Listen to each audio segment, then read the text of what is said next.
One injury, one hot streak. Pro Baseball Odds move. Traded now on Couch. When I got a pay cut, Dave helped me get cash. Up to $500 in 5 minutes or less. Almost invincible. It picks out specific targets, looking for a certain type of scent. It seeks out organs from its victims to replace the ones it has, possibly from old age or from being damaged. After the 23rd day, it goes back into hibernation. This cycle would repeat itself, as it always has, for many years before. The creeper has left a path of misery, despair, and death. The 3 films on Jeepers Creepers gave us some idea of what the creature looks like, its abilities, how it hunts, and small personality traits. Over the course of these films, the fans have wanted more lore about the demon. I have covered topics about the films in other videos. Only the second movie gave us a small insight about its past. But this was during a deleted scene. It shows the creeper has at some point been around during the medieval ages. But today, we are going to look at a comic book story released in 2018 by Dynamite Entertainment. It spread over 5 issues. We now go deeper into the mythology of this creature. It opens up with the creeper lying down during a full moon. You can see it covers a blood in its breast. It's hard to land on the ground, but it's very dry. Heard you out there near a matriarch, Rita. Stay safe.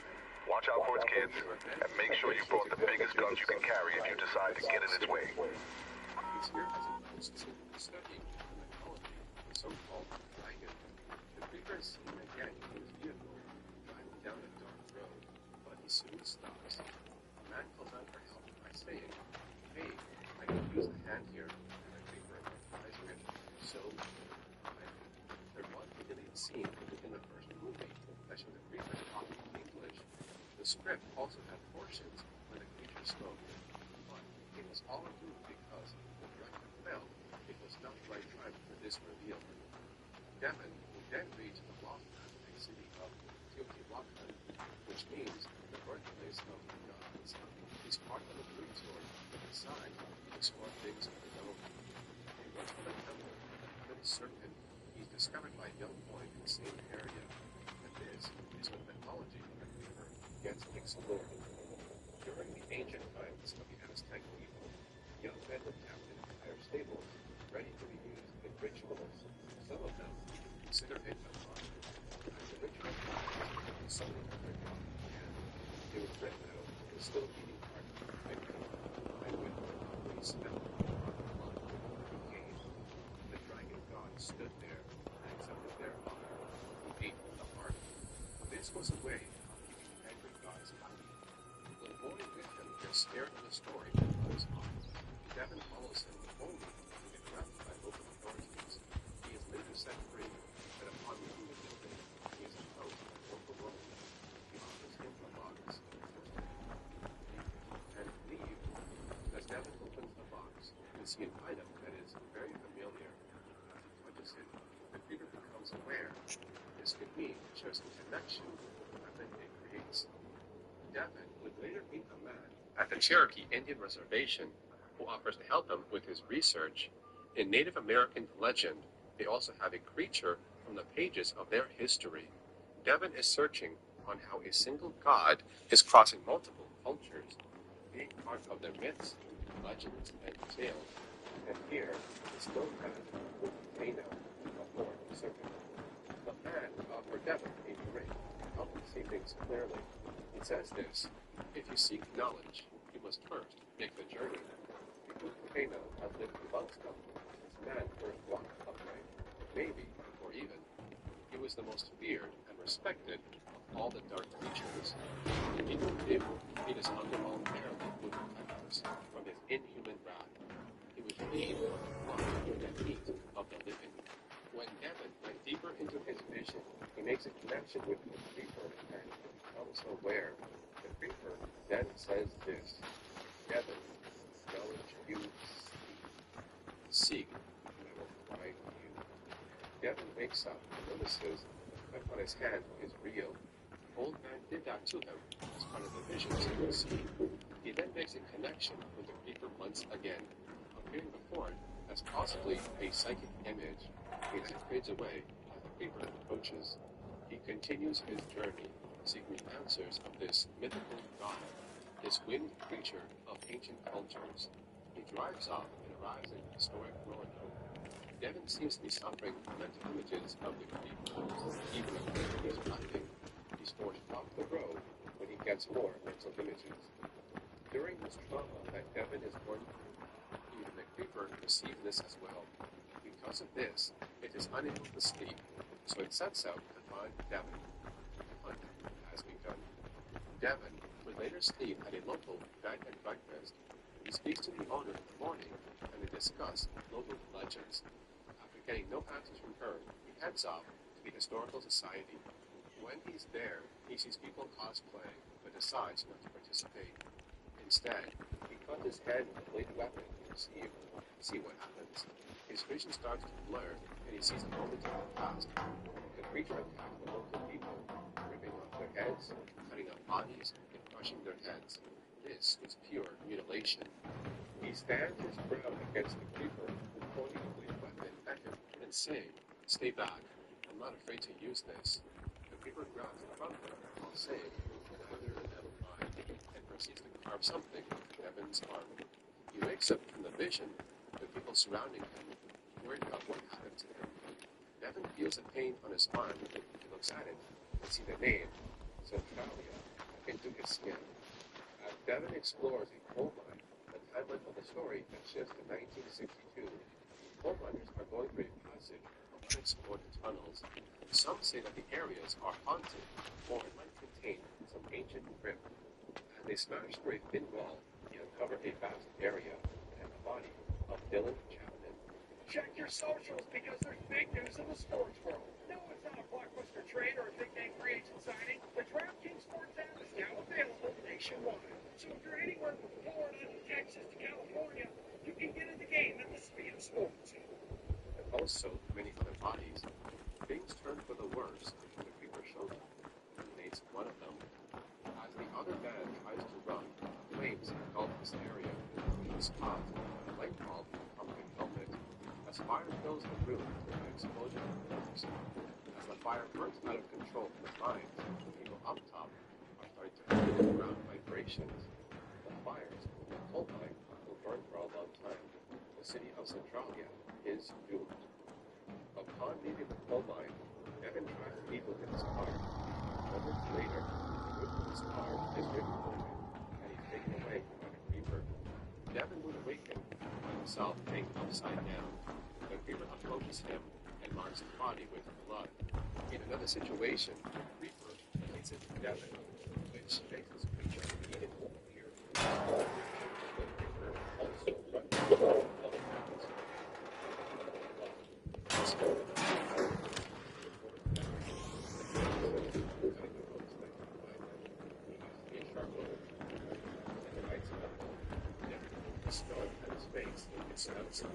Then he's the rock for love, fall down and that it's not the fun for Devin to finish off, especially if the keeper's head. Devin comes shortly, but with some minutes later, he starts seeing straight into the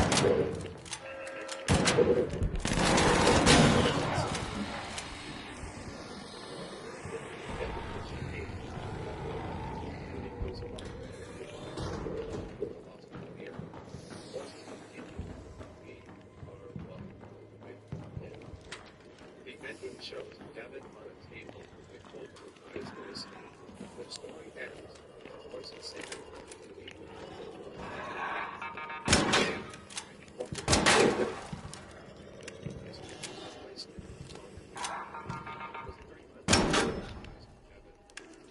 Once he got captured, he did find out that the creeper was part of the ancient cultures and seemed to think about some, but got his back from the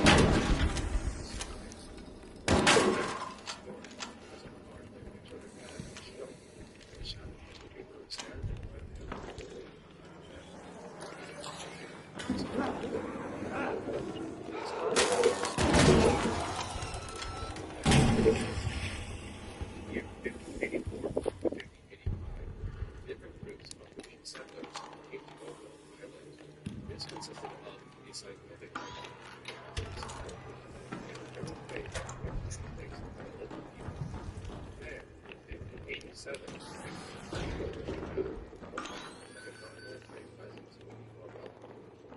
the second king of the world. But in the 90s, when it disappeared, there was no trace of the colonists. Only moved up on the colonists to see the world the colony. It's believed that settlers explored the area. Foundation and hostile local tribes. If this small thing was part of the story, it's possible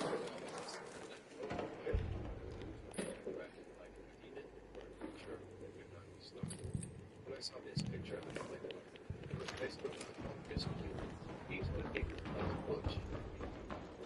During some footage of the second movie, the director says, everyone wants to know he says this. This bird, Deacon, alien, I don't know what he is. I started filming, and then the morning first was going to bug him, but he's hungry, and the only way he can survive. So if you made it this far into the video, you have to and thank you for watching. If you enjoyed the video, leave a like, rate, and if you want to see more videos, please subscribe to our channel and turn on notifications. Thanks for watching. I'll leave a link below. We'll see you in the next video.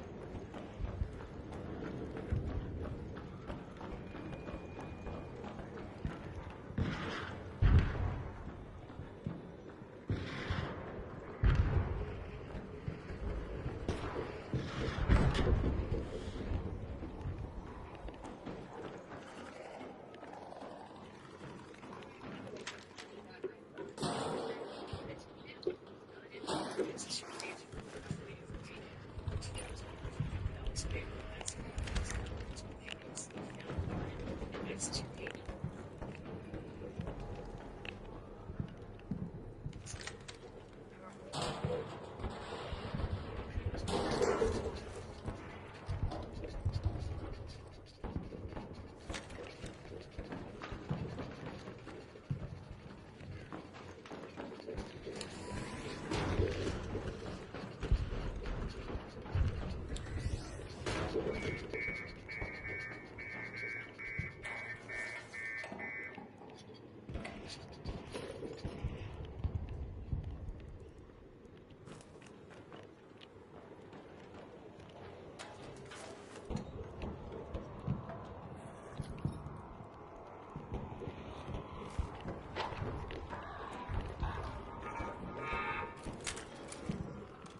Sorry.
Vintage to the rescue. Sell what your kids don't need and earn some extra money back. Quick snap. Upload your toy and it's out. Sold already. Now on to the next one. If you don't need it, sell it. Download Vintage and start selling today.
The creeper is back, and he's hungry. This time, he's in the final hours of his 23-day feast, and he's desperate for flesh.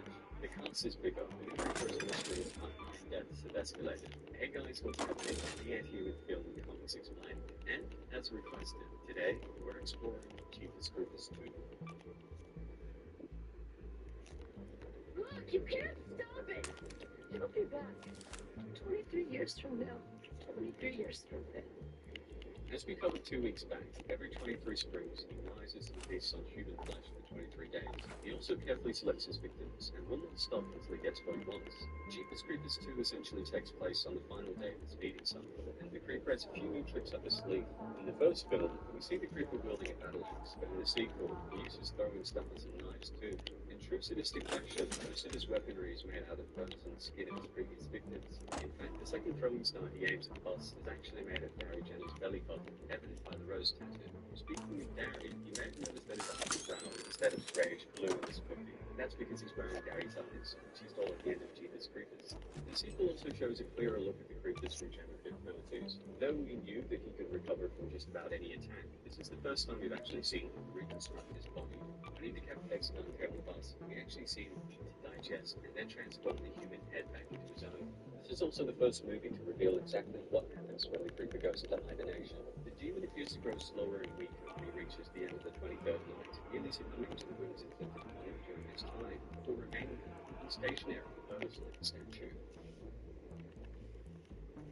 Little Billy Taggart is putting up scarecrows on his father's cornfield when he notices that something really wrong with that woman. But before he can call for help, the creeper is flying away with her. His father and older brother watch in disbelief.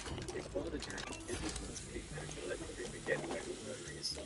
He protects him by the dagger dropped by the creeper and discovers that sometimes telepathic connection with the demon, automatically seeking its own around. Using this information, Jack gets to work creating a homemade harpoon gun to mount on their truck, cleverly attaching the dagger to the end of the harpoon so that it will function like a homing beacon. Meanwhile, a bus full of high school basketball players, coaches, and cheerleaders are heading home for their championship game along the East 9 Highway when a sure could be some of their time. What in the hell are we looking at? He shot into it like a bullet. Jesus Christ, he's dead. While the bus is pulled over, two teens, Izzy and Bucky, pull up the radio and conveniently hear all about the events of the first movie. County coroners say the bodies were found stitched to each other. One on-the-scene witness called it a human tapestry of torture and sadism.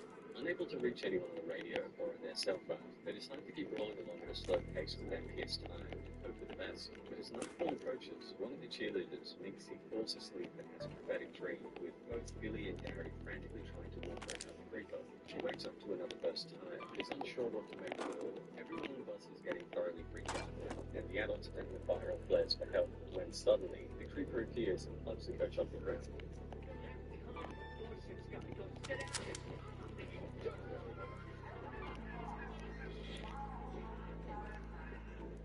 The kids all head back on the bus and are disturbed with the sight of their teachers getting slaughtered one by one.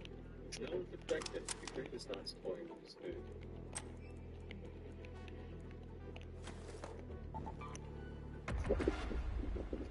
Bucky jumps back on the radio, and this time, the Taggart's answer is a call. Jack is determined to avenge his son and declares that the creeper is his prey now. The creeper's not going to talk, he's just going to...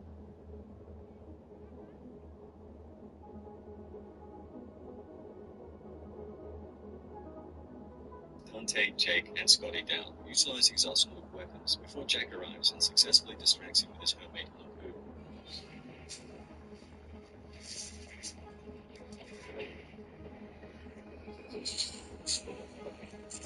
Rhonda, Izzy, and Double D manage to find shelter in the truck and use it to rip a leg, arm, and a wing off the monster. Jack then manages to distract him with his attacks just long enough for the clock to strike the end of the 23rd day. The creeper now posed in hibernation for 23 years. Taggart sets him up as a sideshow attraction and sits poised, waiting to finish him off for good. This is what I'm getting paid in 6 days, but this is what I need for rent today. So here's how I'm going to outsplit the gap, because rent isn't paid for. 3 words. Tons of cash in advance. It's 4 words that can't wait. You can get access to up to $500 a week. No interest. No credit check. No late fees. They don't judge you on your financial past. Instead, they look at how much you're working and earning today. Download the app and get started today. It sounds like it might not work so well. You come to me asking for my help, and you want to set conditions? Tom, what are you doing? Francis Ford Coppola convinced me to do the sequel. We both saw it as an opportunity to come back and do the first one again the way I really wanted to, which was to have a big suspense, action, and horror kind of put together. Funnily enough, the creative team never intended to make a sequel. I mean, part of the reason they made the every 23 years for 23 days to get the actors was so that there wouldn't be a rushed action sequel. They feared that numerous sequels would cheapen the franchise and the creature, and ultimately decided to set the movie on the final day of the creature's 23-day cycle, the Heightless Days. In the first movie, we don't get a clear look at the beast until the final third or so. We have a lot more screen time here. This, of course, meant local special effects shots, and ultimately, there are about 100 more digital shots in Jeepers Creepers 2 than there were in the original. My original Jeepers script, the kids trapped in a bus, was like a subplot. However, the more the story progressed, the most interesting part became these kids trapped in this bus. The majority of the story also takes place on one location, the school bus said. Los Santos, who lays Dante, said that they spent 2 to 3 months, up to 16 hours a day on the bus, 5 days a week. Well, this obviously would be a look. Travis Schiffer, who played Izzy, explained that spending all that time up close and personal with the cast was helpful, allowing him to build connections and a sense of camaraderie.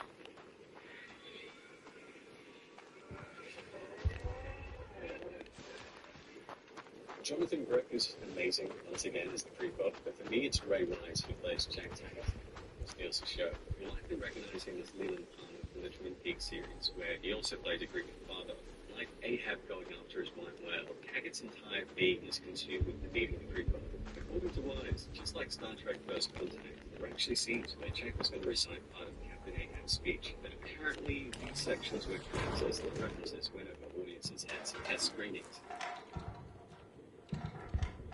The film was a big hit at the box office, grossing over $120 million against a $17 million budget. Never did better commercially. Critical response was a lot weaker, the consensus being that the movie is competently made, but it doesn't have the scares of the original. I think much of that has to do with the fact that we know nothing about him in the first movie. Now that we understand what the creeper is and how he functions, the suspense and horror down there is cool. Despite this, I love that this movie doesn't take itself too seriously. The sequel embraces the campier side of horror. Brings to mind some of the silliest slashes in the 80s and 90s. Shopping again.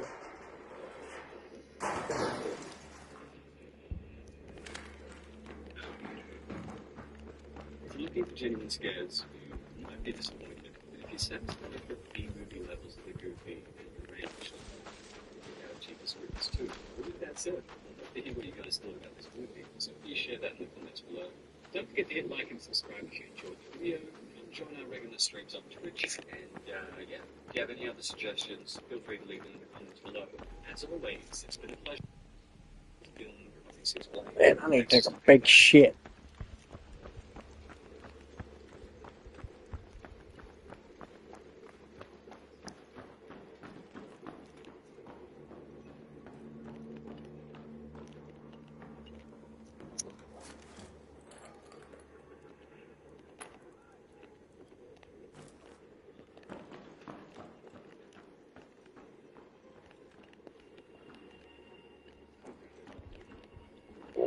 So I tried reaching out to a couple of YouTubers and shit to do something special for Hayden's birthday, like fucking penguin and shit like that. Kind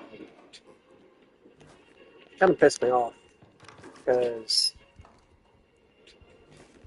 I mean, the fuckers, they seen it, but, you know, the little bastards didn't say nothing. It's not like I was asking for money or any shit like that. I was just trying to be nice. But, you know, fuck them. Up to $150 a day with a max of $1,000 between paydays. Being able to take that power for yourself, that's a game changer for sure. Download Earn It Plan on and making access your pay now. a video, you know, like call those little bastards out. Because, I mean, they're always talking shit on people. So, give them a little taste of that bullshit, see how they like it.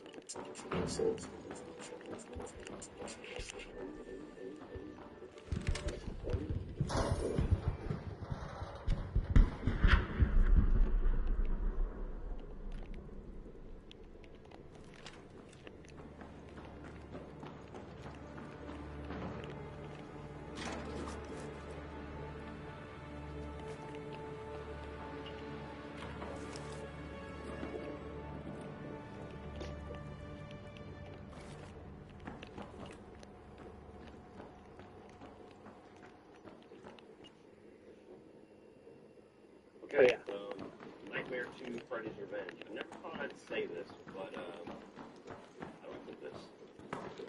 There's a new sheriff in town.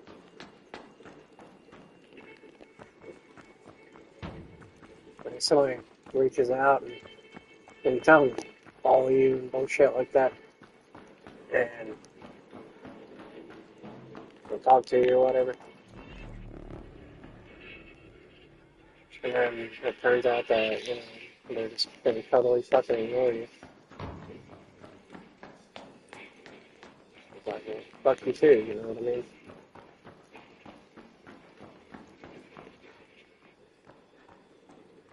The Jeepers Creepers 2 tells the story of the creeper on the last night of his feeding before he goes into hibernation for 43 years. Fucking YouTube, you're saying nothing special. Maroon on a dark highway with brim with homoerotic, racist, and clairvoyant students.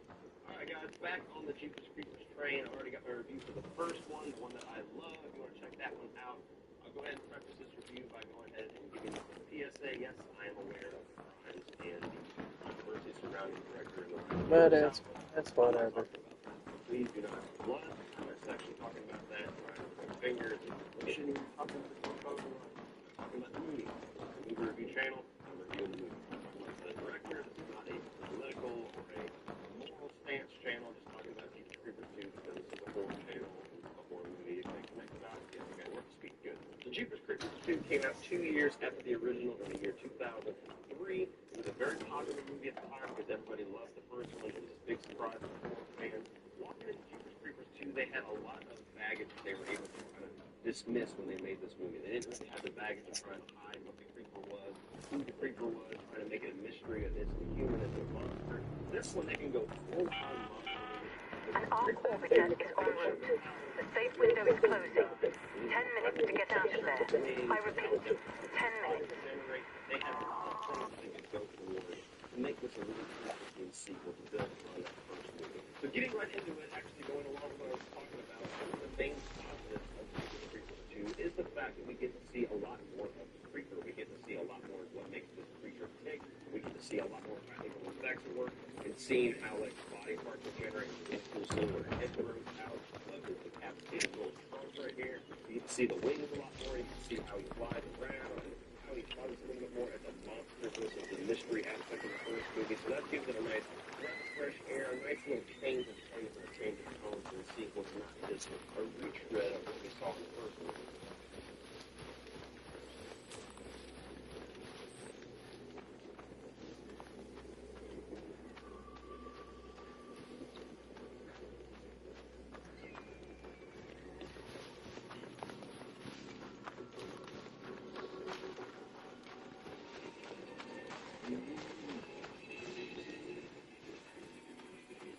And going along with seeing more of the creeper, we also get to see more of Jonathan Brecht's performance as the creeper, and yet again, he's a huge positive for this movie. Jonathan Brecht really kind of lives and breathes this character. He brings a lot of creepiness to the character with just little eye winks and little facial maneuvers. So the creeper doesn't talk, all in the facial animations that Jonathan Brecht brings to the screen. So not quite as creepy as the first movie, but he has a lot of fun in the role in Jeepers Creepers 2.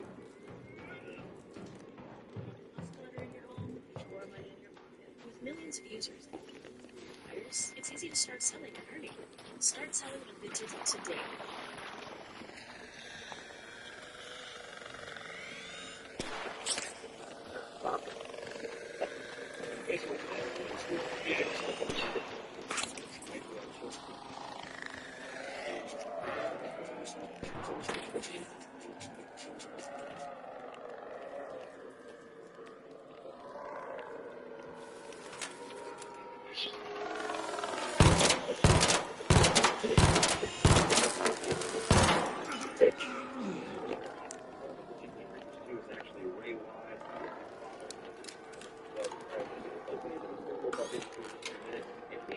Just a trail of vengeance, hunting down this creeper.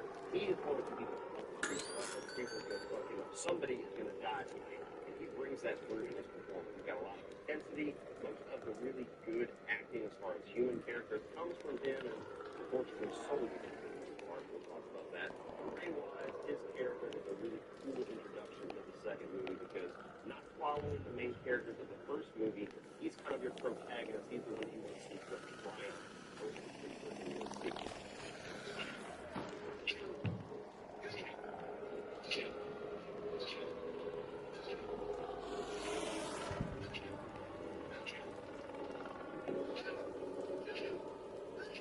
Speaking of that intro and all this kind of ties in, the intro to this movie, just like the intro of Jeepers Creepers, is one of the strongest parts, if not the strongest part of the movie. You get a really cool color shot of this open cornfield and scarecrows, and this kid's putting a scarecrow up, and the creeper's just hanging out and that scarecrow, and you know something's a little bit off with this.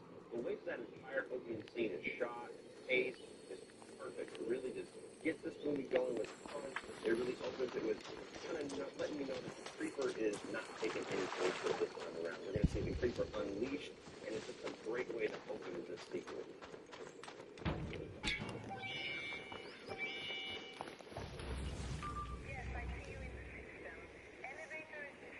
And part of the reason why that opening works so well is I think a lot of the direction and a lot of the cinematography works really well for the sequel as well. The way that they kind of have the colors contrasted in the opening and some of the dream sequences involving the cornfields, just a really cool, different kind of shot and different look for a horror movie. I think a lot of the cinematography at night is really good. It's kind of hard to do a movie that's completely at night and have everything lit really well and everything shot really well. And all the overhead shots, like the kids are running through the bus, things like that work really well. As well as the pace of the movie, I think it kind of unfolds in a nice little clip. You have your intro that really keeps you going. Then you get introduced to the school bus, and immediately just gets slowed down, and you know where the rest of the story is going to be going.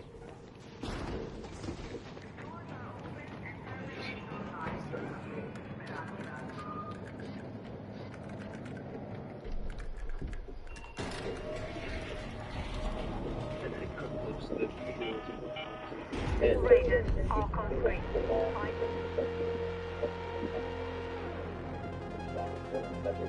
in the background. It looks really cool. A unique way to show somebody coming in and taking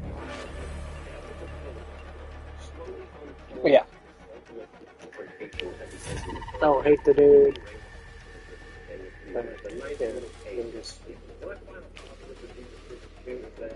If you're making money off of us, whatever. You're not sliding, bro. You're different.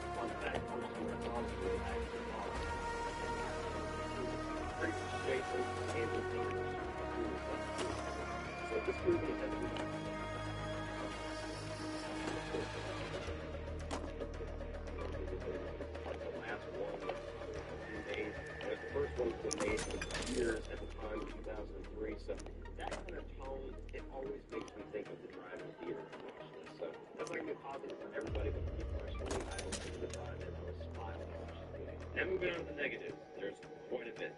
If you look at the cat in the bag now, this is not nearly as good as the first Jeepers Creepers. It's loaded with flaws. Tons of great things they did in this movie that actually keeps it to where it is a good sequel overall, but they chopped the ball in a lot of areas. The first major casualty of this sequel is the writing by Victor Salva. Not nearly as strong as it was in the first movie. The writing is just all over the place in this one. First sign of really bad, lazy writing is when you have a character that just gets a lot of explanation and rules and exposition brought to her in a premonition or a dream that is completely unexplained. And this movie does it twice.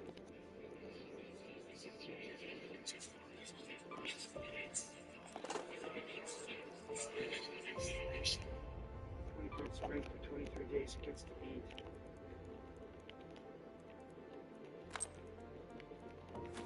Eat what? Yes.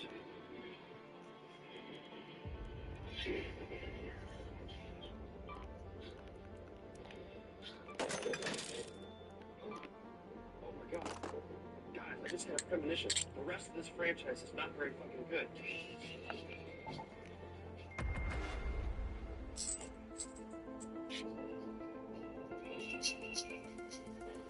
I have no idea why. I know that, but just trust me. Dialogue writing isn't very good amongst the characters, and actually kind of really blocks you from liking a lot of these kids that are stuck in this bus because their dialogue is just so awful. And you're kind of like, no, I want that guy to survive, or that guy, or her, or him. Fucking kill them all. And there's a lot of weird little quirks and character traits that Victor Salva inserts into these kids that just feel so odd. I don't really feel like it's there to kind of differentiate all the characters and their own identity. It just feels strange. Like, you have one character in the entire movie, the only storyline regarding this guy is basically one of the characters get a lot of things from this guy. Is that everybody else is there. They call him if he wants to. And the entire basis of that rumor, be it gay or not gay, is that supposedly he got in a bar fight once. And then later on in the movie, you find out that, oh, I got into a bar fight once, but it was because I I was trying to steal a truck. And there's a truck over there that we need, and I think I know how to hotwire a car, so now in the shoulder line that I inserted in the car goes full circle. No, it's just fucking here. You could have just inserted a scene right there where he goes, hey, you know how to fucking hotwire a car? Yeah, I do. Weird shit's gone. You have this other character, Scotty, who's basically the character that the movie is telling you, hey, hate this guy, because he's a prick. Everything that comes out of his mouth, you're going to hate. You have no idea why anybody in this bus would ever be friends or boyfriends or homeboys with this motherfucker.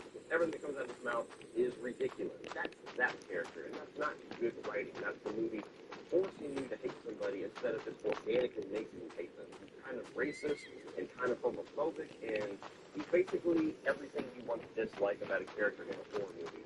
But like I said, it's not organic. It's force-fed to you. We've already discussed Miss Premonition. She's useless aside from feeding us exposition that we already knew from the first movie. As the audience,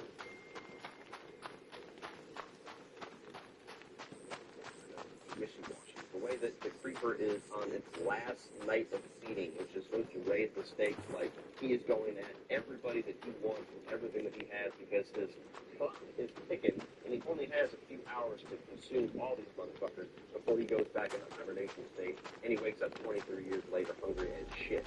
Well, they put that kind of premise out there, and then they show you scenes like, obviously the creeper wanted this group of people because they were inside a car, so he just tears the roof off of the car and takes whatever he wants from them, and yet he struggles with the roof of a bus for 90 minutes. And he toys with them, and fucks with them, and screws with them, and kind of plays with them one by one as if he's got another 23 days to go. It doesn't quite flow, and it doesn't quite gel when you stop to think about it. But once you stop to think about it, everything starts to kind of bust at the seams. I know they introduced the plot point about he has to kind of get your fear to start kind of emanating from you so that he can smell it and kind of tell what body parts he wants, but they put a scene in the movie where he's literally selecting and moving people out of the way and seeing who he wants to eat shit from. He clearly makes a decision, and then the rest of the movie is just him fucking with this group of teenagers. They can't run away because that's what they'll kill them. Just kill all of them. The movie will be over in 5 minutes if you follow logic. But don't follow logic. It just feels like that they better executed that type of storyline.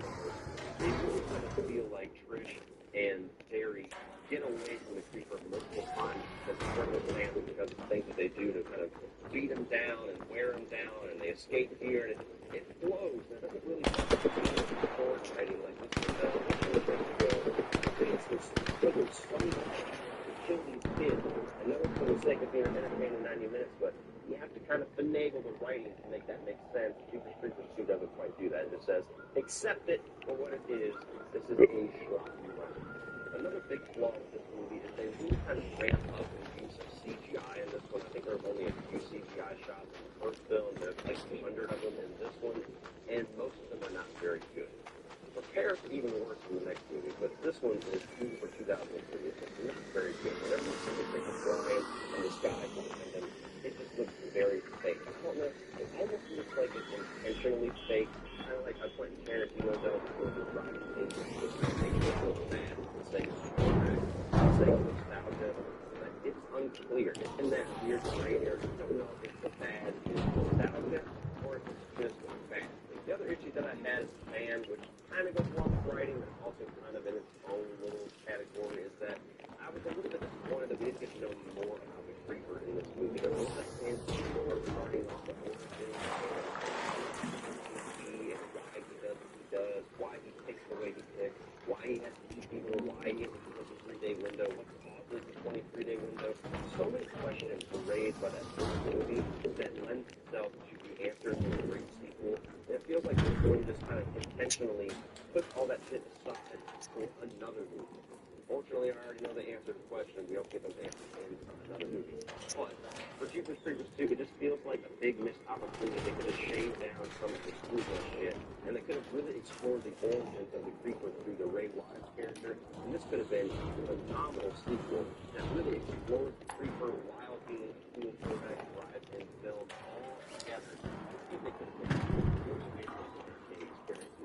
but the last thing that I want to talk about, again, just like I said in my Necron Eldritch review, I apologize if I offend anybody. I'm not categorizing this as a negative or a positive. It's just a subject that has to be discussed whenever we discussed Jeepers Creepers 2, and like the intro hints at, God, this movie is loaded with homosexual subtext, homoerotic subtext, to the point where you can't even really call it subtext, it's just text, because it's everywhere.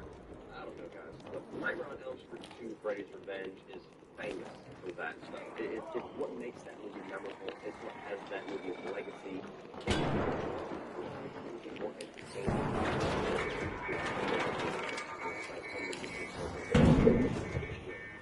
With Jeepers Creepers 2, your pay, your case. You just verify the money to your bank account. There's no credit check and no mandatory fee. Get what you need to make your later run trust that your future self will thank you, especially when the stacks run out. Now earn it and they get paid.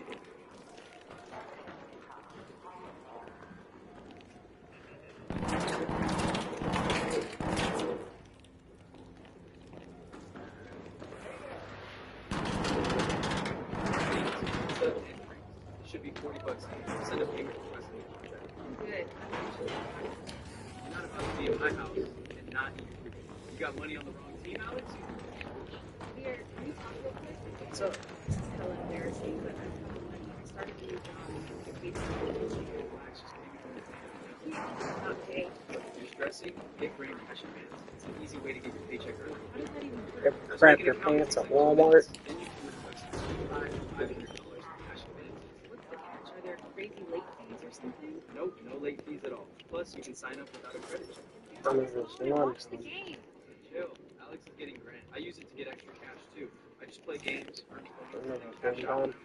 Y'all are using it too? It's In this like- economy, I'm using all the tools I can get. Like Alright. power shit in my It's pants. delivery. There's a small fee, but I bet you get the money before the announcer finishes. Oh shit. Oh, bastards.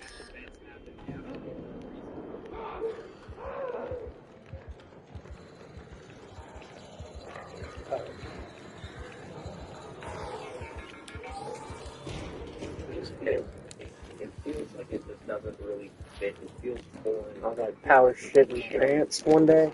And the fact that You ever power shit yourself? Hey, you. inserting all this and shoving it into You your ever? face, Oh, fucking.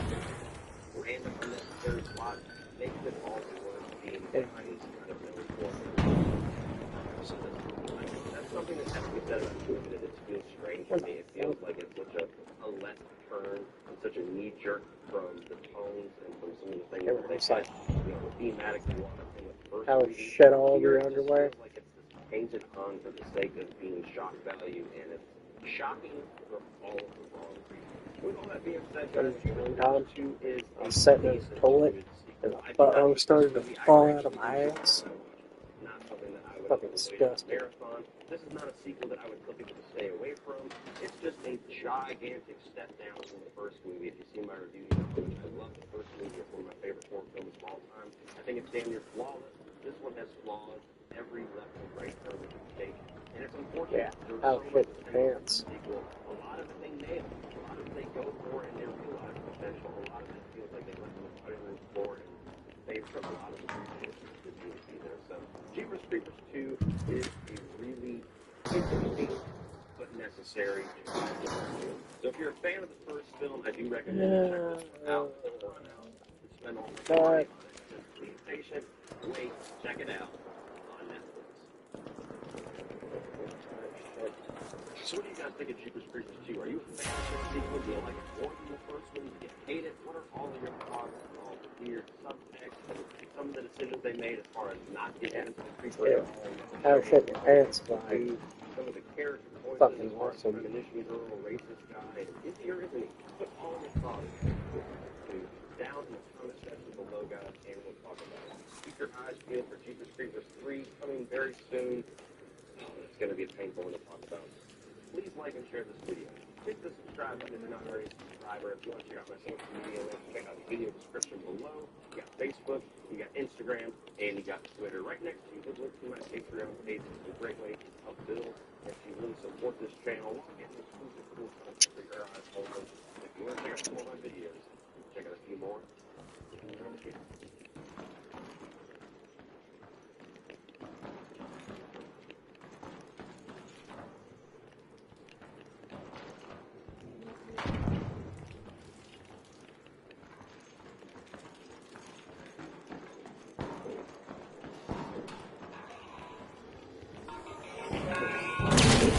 water.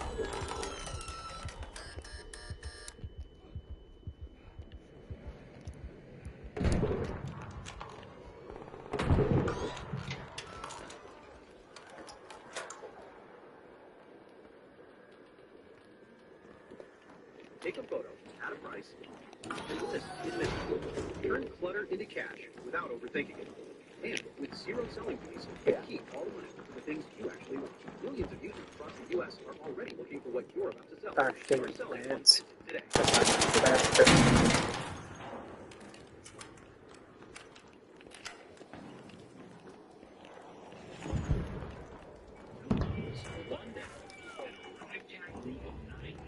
I know what you're thinking. No, we're definitely different. No man left behind. There's the alarm. Watch out, world. Here we come. Let's go.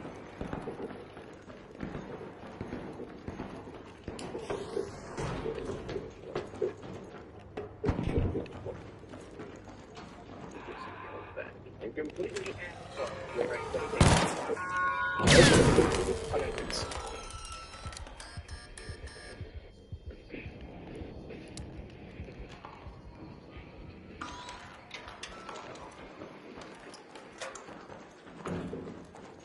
Jeepers Creepers 3 tells the story of the creeper once again terrorizing Coho County. Best I got. So this is an interesting sequel, people. And controversial. Let me go ahead and open this up actually with the way that I opened up Jeepers Creepers. So you're aware of the line of the director and writer. Fucking spotted. Not a platform stuff that or get it. I do not condone or support what that guy does at all. I am a fan of the first Jeepers Creepers TV a lot and a fan of the franchise. I was before I found out that Victor Salva. Wow. Randomly different fucker. Victor Salva was the guy that made all this movies. And me as just a movie fan, that my enjoyment of the Jeepers Creepers movies stands on its own as individual good or bad. It's not me trying to put any kind of a political or social statement on Victor Crowley's or Victor Salva's crimes. This is just a place to discuss stuff. Jeepers Creepers 3. I like it. Jeepers Creepers. What? Isn't that the song of the guy singing or something? This was a very long awaited sequel for a lot of people. There are fans of this franchise that have been waiting for this movie for quite a long time since the credits rolled on Jeepers Creepers 2. Now, there has been hurdle after hurdle for Victor Salva to actually make it. For understandable reasons, finally got the movie made and fans in the horror community were thrilled. It's very exciting at the time that they were getting started. The rumors of this movie for over a decade. Jeepers Creepers Cathedral was a title at one point. There was a TV series at one point. The same Drones. fake title of TV series. Anyway, we titled it Jeepers Creepers 3. We got elements told to us directly from the filmmakers about what the story of this movie was going to be. They told us that it was going to take place between the first movie and second movie. Which would be like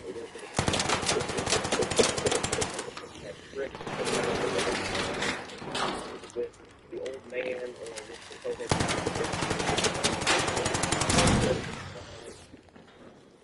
Some of that was true, and even the way that this movie got a theatrical run for the short amount of time that it did was just wild. It's like people were just so pissed that Victor Salva was getting all this shit out there that this movie got closed down to being like a one-night event only in certain cities that you could go see Jeepers Creepers 3. Now, luckily for me, it felt like a luckily for One. me, I didn't pay money to this movie. I paid for it, checked it out. Okay. And holy shit, this brought me Okay. my one and only positive for Jeepers Creepers 3 Okay. is that Jonathan Brett Playing again. I'm playing that game where I can't stop. now still lives and breathes that character. And if they could ever manage to get this franchise away from Victor Salva and continue it with another writer and director, I would hope that Jonathan Brett can come back because, like Robert Englund is Freddy Krueger, Jonathan Brett is Creeper.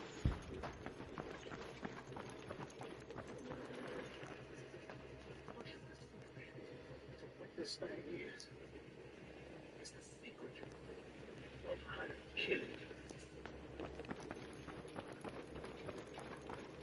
everything else is negative. Let's start off with the story. What story?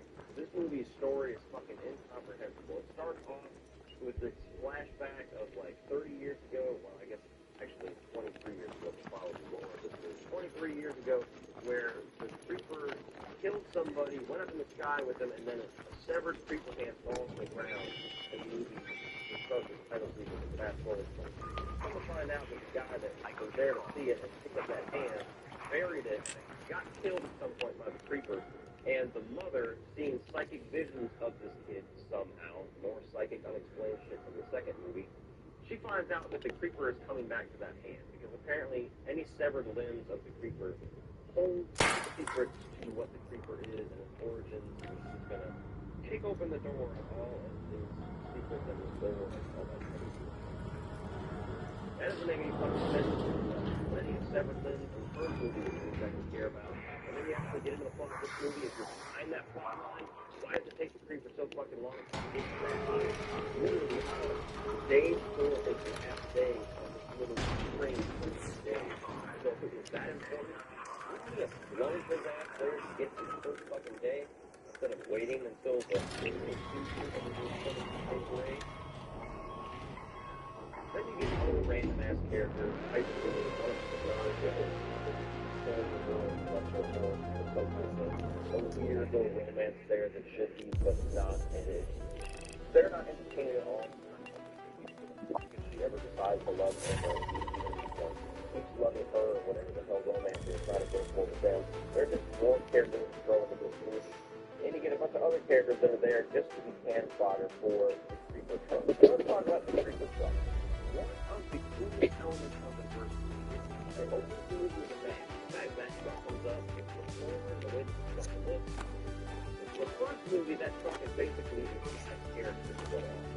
They decide to bring it back to this and encourage them to use Batmobile Hotel. Now, if it was under a capable writer and director and capable production team, that would be a cool concept. Something terrible. This guy kind of value. You get this truck, and the truck kills more people in the movie than the creeper. It shoots out shit whenever it can sense something in there. Apparently, it like flies around this fucking sphere like Scorpion in the Mortal Kombat series to hit whatever target it's going to. And then booby traps will come down whenever somebody comes up in the car.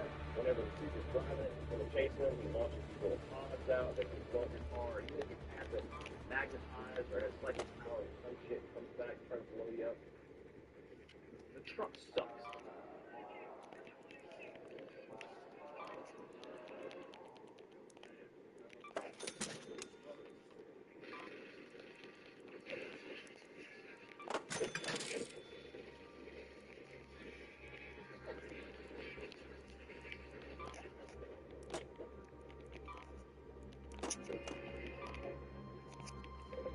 I go no mediocre man.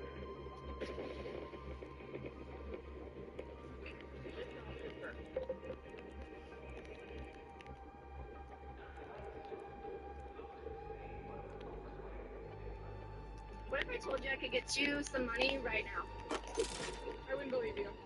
Okay, let's get out your phone, download the app called Bridget. Alright, they're gonna give you up to $250 in under 2 minutes with no credit check or interest. Oh my gosh, I got it. Oh, the daughter. I might need Cassandra and Bridget to show you the money. That's so gay.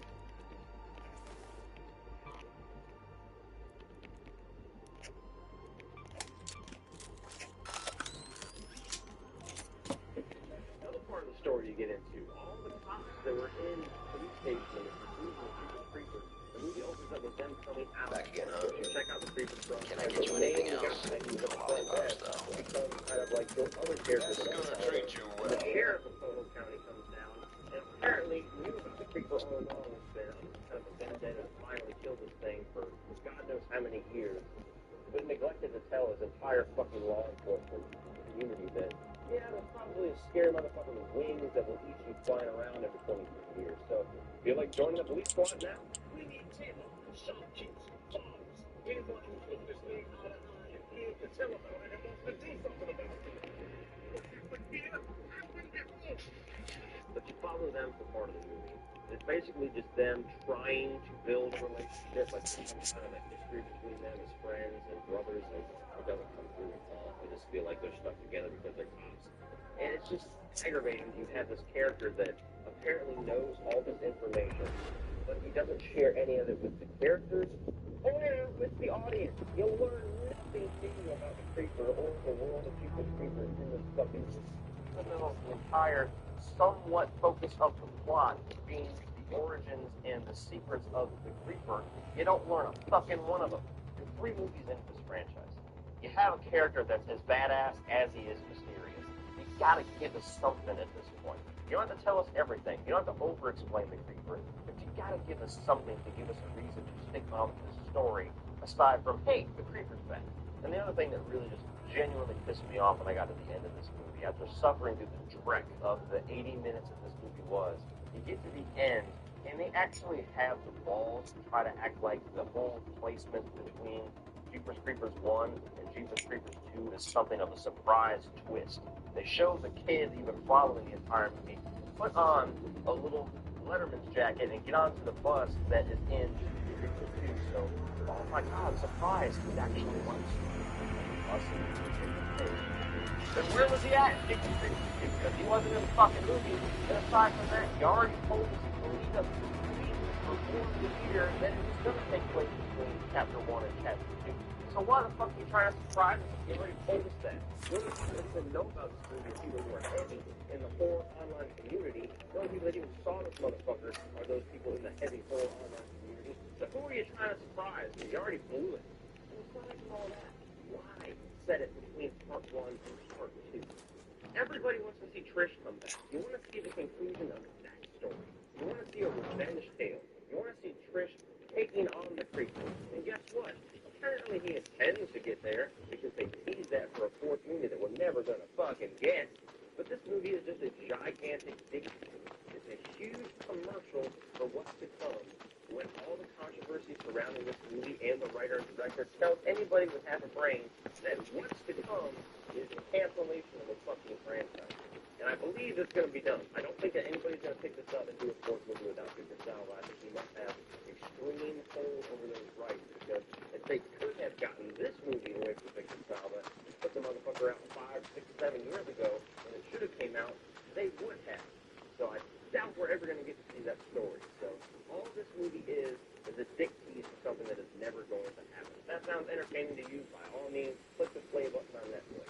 If it sounds like if you're as pissed off as I am, please be entertained by the reviews, because it's going to be more entertaining than anything in this fucking movie. So as a Jeepers Creepers fan, this movie was not only a gigantic waste of anticipation, a gigantic waste of any type of defense I had to put up online that I was actually looking forward to this movie surrounding the whole thing with Victor Salva and being shamed for that.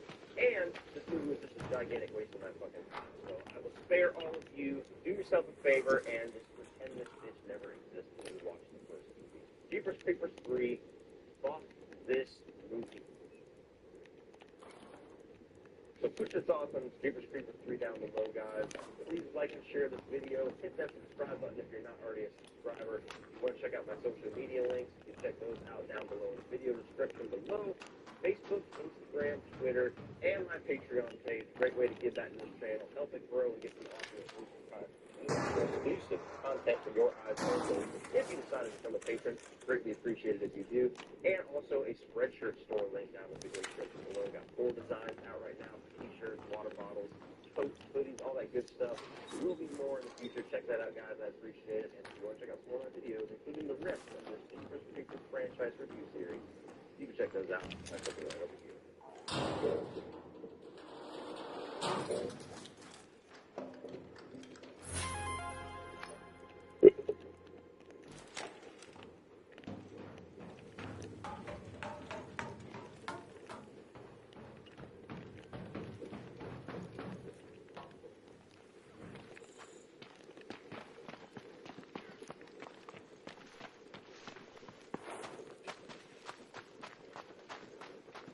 There's an app I love called Earning, and with it, you can get Oh, up goddamn to it. $200 a day with a max of $1,000 between.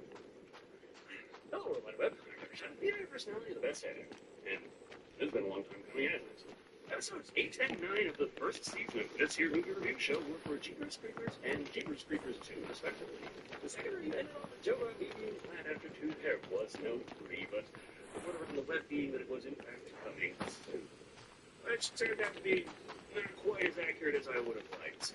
Oh, it came eventually, just several years after the time frame I gave the review, which was what they were saying at the time, so I got a few years to talk about how wrong that was.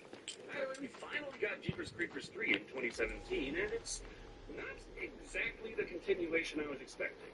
We got an in-between as the events of Jeepers Creepers 3 start right after Jeepers Creepers 1 and conclude shortly before the beginning of Jeepers Creepers 2.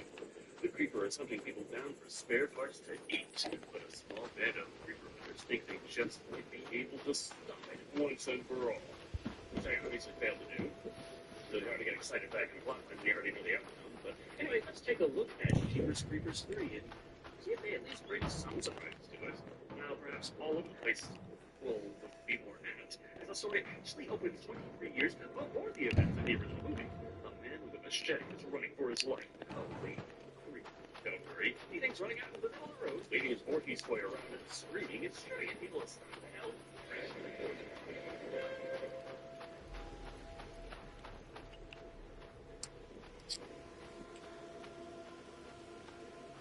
Strangely nice of you to actually stop for him, but, you know, as the winged monster flies off in the air with him, it is okay to just keep driving away at them. Being especially idiotic, the man gets out of his car to see what's the problem with the guy with the machete that just fell out of the sky because he was pretty dead. Every 23rd year, for 23 days, Ain't that movie like groceries? Then skip ahead 23 years later and what happened after the Creeper escaped the prison with Derry. Seems he left his car, and as the place was surrounded by police, they thought, hey, let's investigate that suspicious-looking death machine filled with cadavers and most motherfuckers roll up here. What's the worst that can possibly happen?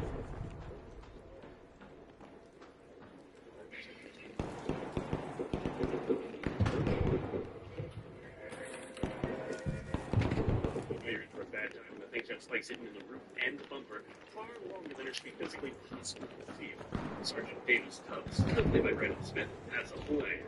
Get the goddamn thing in the impound! I think Mr. Cash names are making the price in Jeepers Creepers 2. It would have been especially hard to sell considering the truck continues to have a mind of its own and be very dangerous to handle.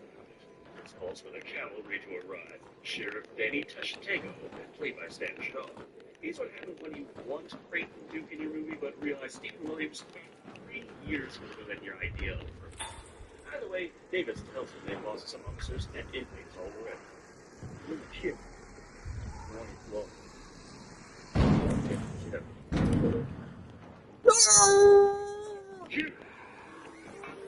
Oh shit. Isn't that right, Mr. Tashtego?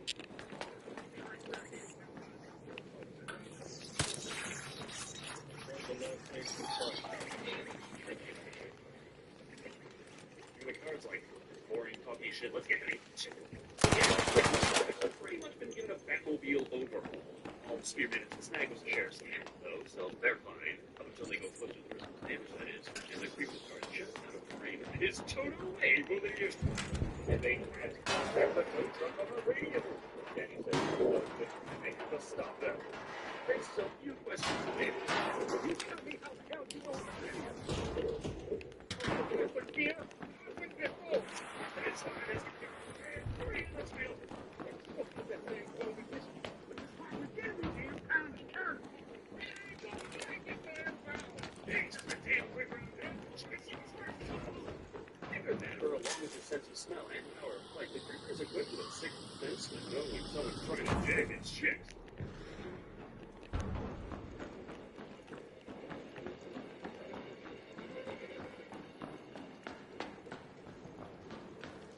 To the guy's X-Men from the first movie. Warner Press Please actually played by the same actor who played in 1 and 2, Jonathan Breck. The creeper truck searches his way to freedom. But he also just so happened to smell something he liked, so swing back around to grab a plate to eat.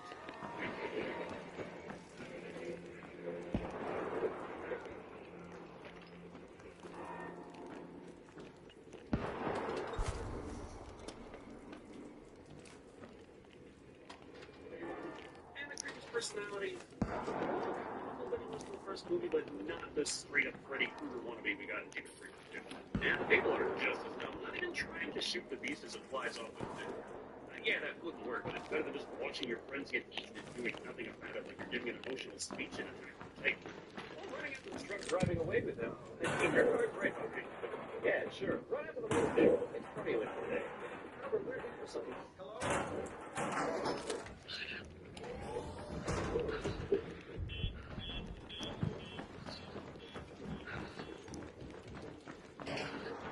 Jesus.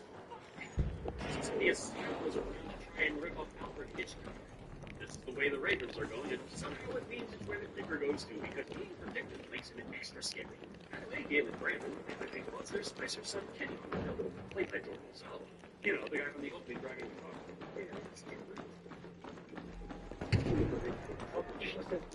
Okay? Coming back, just like I said. Evidently, he's a ghost. Yep, they killed Kenny. That's not the bad part, though. The Creeper's coming back. Yeah, he does that every 23 years, but Kenny says he's coming specifically here because there doesn't have to be a creature kicking him out. Galen isn't happy about this, but arguing with the ghost of her dead son doesn't leave her looking particularly sane.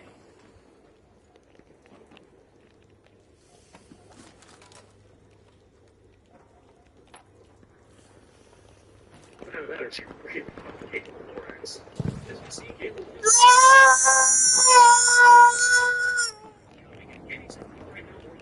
die, but you know, they have lots of they'll shoot. They have like no fucking income.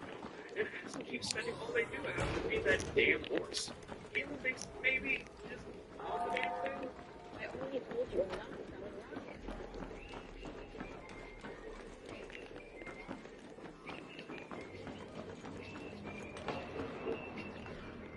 The phone, right?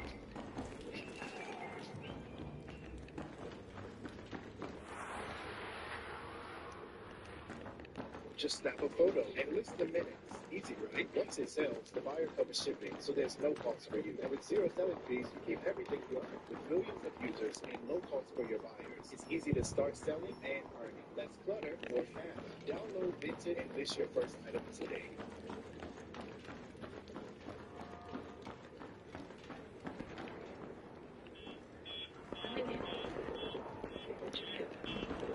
Because her mother dumped her here instead of ditching a new boyfriend.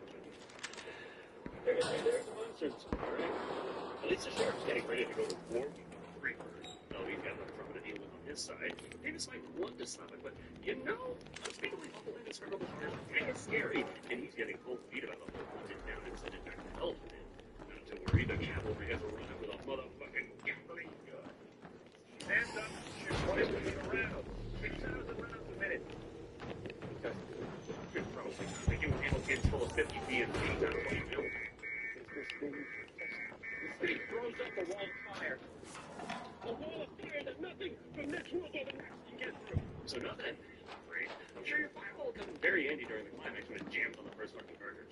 Oh, well, back on trying to get by a free-play game without buying premium crystals, Addison drives over to her neighbor, Grayson Mathers, played by Meg Wright, to beg for some A. While there, we meet douchey McDoucheface Kirk, played by Ryan Fuller. Now you got 5 minutes in front of What it's there for? so it's just right. You just gonna leave it in there? Tortured small animals is one of the few joys I have in life. Next time, don't let Mom take away my Pokemon. Soon, Gracie's mother, Beth, comes out, played by Carrie Lazar.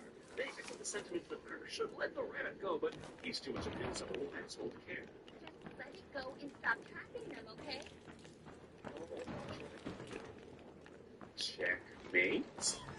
You can throw this thing anyway. On the right side, Addison and friends go through hiking through the woods, ended up finding something pretty interesting.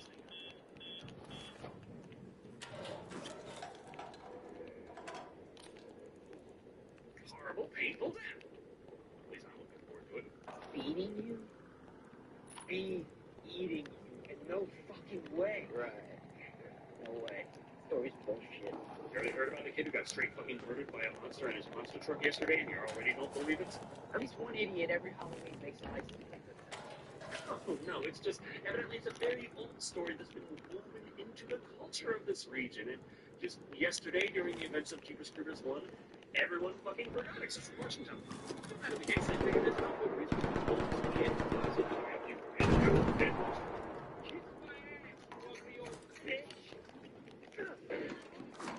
Which, thanks to the opening, when we saw the police couldn't do jack with this, we already know how well this is gonna go. Like the police, they do get a beacon sign.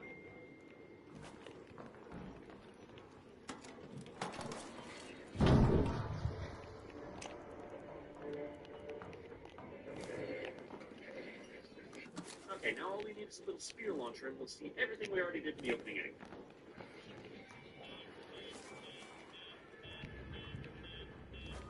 Oh no, not douchebag! Man, who would have guessed that he would end up getting killed in this horror movie?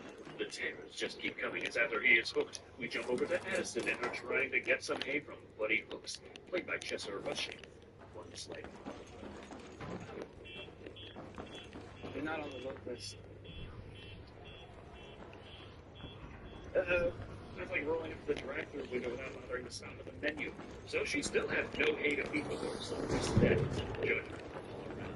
She continues to drive around trying to find some way to get some food for Rocket. But if that dog, Hal, thinks like it's failed, has no intention of letting his son give her free hay or else they'll starve to death. After all, You can do better. so having standards is bad? I mean, your son's no bride either. Screw you, Daddy. You're gonna feed the horse and get killed here. Hello? Let me in! Scorpion spear. What is it? We are the table.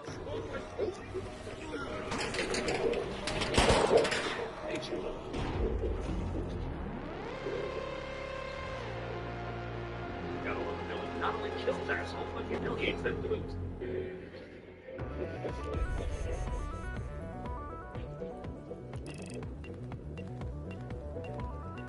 So the spear went through them in that order, and I died first. They don't know what I'm actually watching this for, though. It's time to go back to adventures and horse feeding. Rocket will have hay to eat, and Buddy continues awkwardly trying to get his ass fit. I gotta get the rest of the stuff up over the trees. Yeah, there. It's really simple. I mean, we'll leave. I'd love to. Then pretend you don't know me. That's what I can do. Folks around various so I haven't just yet. She'll watch Red continue to scream at my son as she thinks that he's a creature very good. Just man, that is what you got away with that fucking fun.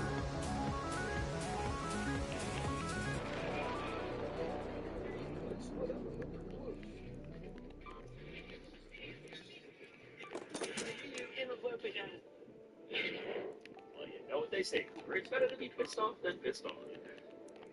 Doesn't really apply. So the last guy who had an actual chance to escape the wrath of the monster, nope, he died just the same. In the meantime, Grandma dug a handy-dandy hand, the very digits that fell from the sky in the opening that were kept by her son and hidden away, which is what caused his death. So let's touch it.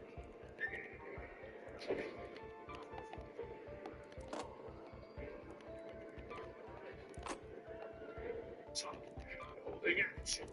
Thing lifts around the ground because screw the laws of physics, we gotta put you in some crazy trance for this. Then ignore that for now because we gotta check the kids. It seems that last delivery Buddy was heading for was actually visited earlier today by the Creeper. They also seem to think that it can't figure out where they are if they hide under things and pretend that it's as stupid as they are. No bother, Buddy can just drive the fuck away.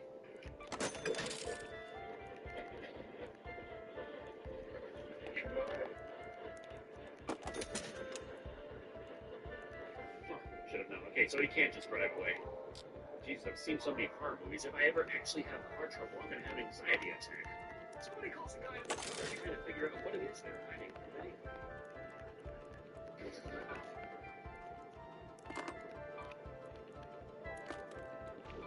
So, we could just run up to guys and throw buckets of blood on them? By the way, the hide under stuff strategy doesn't seem to work. Just like the hide that part of the thing that can smell you through the closed windows anyway. However, Billy is what the creature is interested in.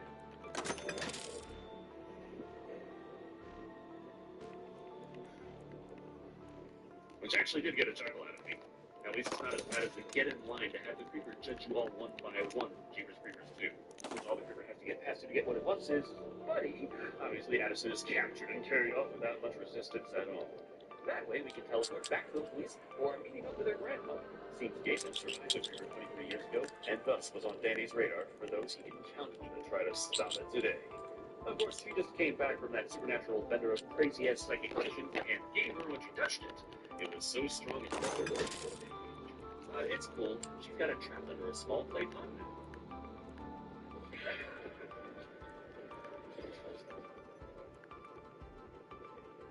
I guess he'd prefer an investigation that's a little more hands-off. He's not the only one bad at his job. The villagers decided to just park the truck out of frame, throw some dust up, and pretend like the door just came barreling in and crashed there. Well, maybe it wasn't supposed to crash, but that's the sound effect they used. Also, the Reaper himself can't do his job, right? As it turns out, it's not just one, but two of his rat bodies that are actually still alive. Unsurprisingly, those turn out to be Addison and Douchebag McGee, two who are also very bad at escaping without getting caught. Kirk knows the truck is booby trapped, so they brainstorm as to how to get out without getting killed.